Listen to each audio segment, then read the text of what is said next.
عرب کی ایک عقائد ہے کہ ایک آدمی کی دکان مکمل طور پر جل کر راکھ ہو گئی اور صرف دیواریں جلتی رہ گئی۔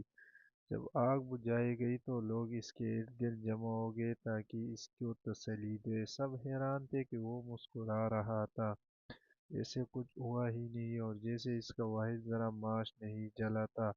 لوگوں نے اس سے پوچھا، ابو عبداللہ تمہیں کیا ہوا؟ ہم آپ کو مسکراتا ہوا دیکھ رہے ہیں، حالانکہ آپ پر بڑی مصیبت آئی ہے۔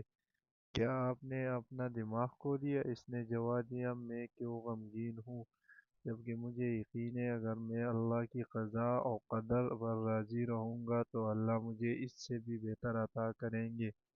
میں نے اپنا معاملہ اللہ کے سپرد کر دیا اور ہر حال میں اللہ کا شکر گزار ہوں۔ 2 ہفتے بعد لوگ ایک بڑی اور نئی دکان دیکھ کر حیران رہ گئے جو ہر قسم کی اشیاء سے بھری ہوئی تھی۔ لوگ قریب گئے تاکہ دیکھیں کہ یہ بڑی دکان کس کی ہے۔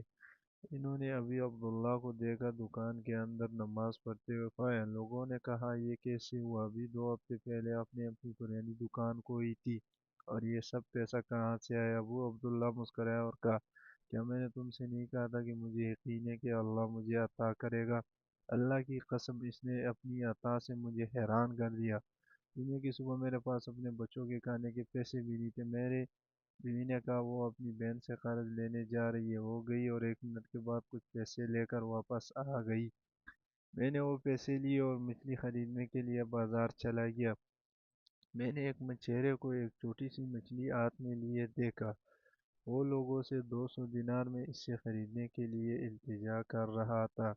یہ قیمت مچھلی کے لیے مناسب نہیں تھی اور کچھ لوگ صرف 50 دینار دے رہے تھے۔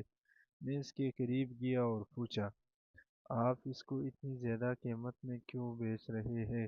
اس نے جواب دیا، میری بیٹی بیمار ہے اور میں نے سمندر سے صرف یہ مچھلی حاصل کی اور مجھے اس پیسے کی فوری ضرورت ہے تاکہ میں مکمل دوا خرید سکوں۔ میں اس کے حال اور حالات پر افسوس کیا اور کہا، میں اسے اللہ کے راہ میں صدقے کے طور پر لے لوں گا۔ میں نے اسے 200 دینار دیے اور مچھلی لے لی۔ پھر میں گھر واپس آیا اور اپنی بیوی سے اسے تیار کرنے کو کہا۔ پھر میں جمعے کی نماز پڑھنے گیا۔ جب میں مسجد سے واپس آیا تو میری بیوی نے کہا، دیکھو مچھلی کے پیٹ میں کیا ملا۔ یہ 9 خوبصورت پتھر ہیں۔ میں نے انہیں دیکھا اور کہا، واقعی یہ ہے خوبصورت ہے، ہم انہیں سنبھال کر رکھیں گے۔ 2 دن بعد میری بیٹی اور اس کا شوہر ہمیں ملنے آئے۔ میں نے وہ پتھر نکالا اور اپنے داماد کو دکھایا۔ اس نے انہیں دیکھا اور کہا، یہ پتھر نہیں ہے، یہ بہت قیمتی موتی ہے، ان کی قیمت بہت زیادہ ہے، آپ بہت امیر ہو جائیں گے۔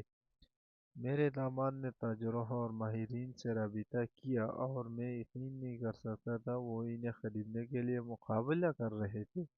میں نے صرف 3 بیچے اور 6 موتی باقی رکھے۔ اللہ نے میری مدد کی اور مجھے جو کچھ کھویا تھا اس کا عوض دیا۔ اگلے دن میں اس چہرے کو تلاش کرنے بازار گیا تاکہ اللہ کی فضل سے اس سے بھی کچھ دے سکوں، لیکن میں نے اسے نہیں پایا۔ جب بھی مچھلی والوں سے اس کے بارے میں پوچھا تو کسی نے کہا کہ یہاں ایسے کسی شخص کو نہیں جانتے۔ میں نے تب سمجھا کہ وہ اللہ کی طرف سے ایک تحفہ تھا جو اس آدمی کی شکل میں آیا تھا۔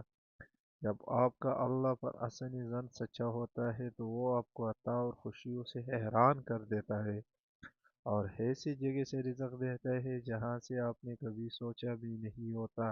آپ ہر حال میں اللہ پر حسن ظن رکھیے۔ منقول حربی عقائد۔ کروڑوں درود و سلام و حضرت محمد صلی اللہ علیہ وآلہ وسلم میں، اہل بیت پہ، امہات المومنین اور تمام صحابہ کرام رضوان اللہ عنہم تعالیٰ عنہ پر۔